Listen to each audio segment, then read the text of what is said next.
திடீர் இதய தாக்குதல் எங்கும் நடக்க வாய்ப்புள்ளது. நீங்கள் உங்கள் தாத்தாவோடு தெருவில் நடக்கும் பொழுது, வேலையிடத்தில் அல்லது வீட்டில் இருக்கும் பொழுது ஏற்படலாம். நீங்கள் அருகில் இருக்கும் பட்சத்தில் ஏற்பட்டால் நீங்கள் செய்ய வேண்டியது: முதல் படி, அபாய அறிகுறிகளை கண்டறியவும். இரண்டாம் படி, மாற்றங்களை கவனியுங்கள். தோள்களை மெதுவாக தட்டி, ஹலோ ஹலோ, உங்களுக்கு எப்படி இருக்கிறது என கேளுங்கள். மூன்றாம் படி, பாதிக்கப்பட்டவரிடம் இருந்து பதில் வரவில்லை என்றால் உதவி கேட்டு சத்தம் போடுங்கள். 995 ஆம்புலன்ஸை அழையுங்கள்.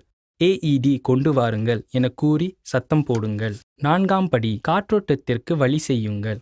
தலையை சாய்த்து தாடையை தூக்கும் முறை. ஒரு கையை நெற்றியில் வைத்து தலையை சாய்த்த பிறகு உங்கள் மறுகையின் 2 விரல்களால் தாடையை தூக்கவும். ஐந்தாம் படி, சுவாசம் இருப்பதை உறுதி செய்யவும். நெஞ்சு தூக்குவதை கவனியுங்கள். மூச்சு விடும் சத்தத்தை கேட்கவும். பின்னர் மூச்சு இருப்பதை கன்னங்களில் கவனிக்கவும்.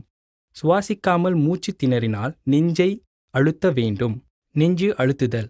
உங்களுக்கு அருகிலுள்ள கடைசி விலா எலும்பை கண்டுகொண்டு மோதிர விரலை அந்த விலா எலும்பின் மீது நகர்த்தி நெஞ்சு எலும்பின் இறுதி பகுதியை தொடவும்.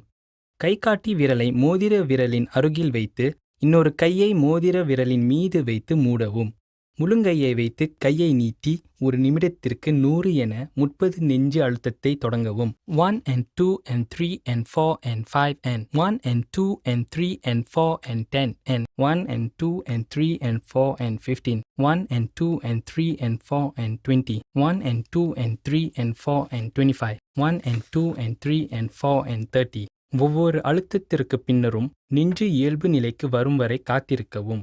30 முறை நெஞ்சு அழுத்தத்திற்கு பின்பு 2 முறை காற்றோட்டம் செய்யவும். தலையை சாய்த்து தாடையை தூக்கிய நிலையில் தொடர்ந்து இருக்கவும். பெருவிரலையும் ஆள்காட்டி விரலையும் பயன்படுத்தி மூக்கை மூடவும். விரைவாக மூச்சை இழுத்து பாதிக்கப்பட்டவரின் வாய் மீது உங்கள் வாயை வைத்து மூடி விரைவாக 2 முறை மூச்சு விடுங்கள். ஒரு மூச்சு 1 வினாடிக்கு. 2 வினாடிக்கு நடுவில் மூச்சு இழுக்கவும்.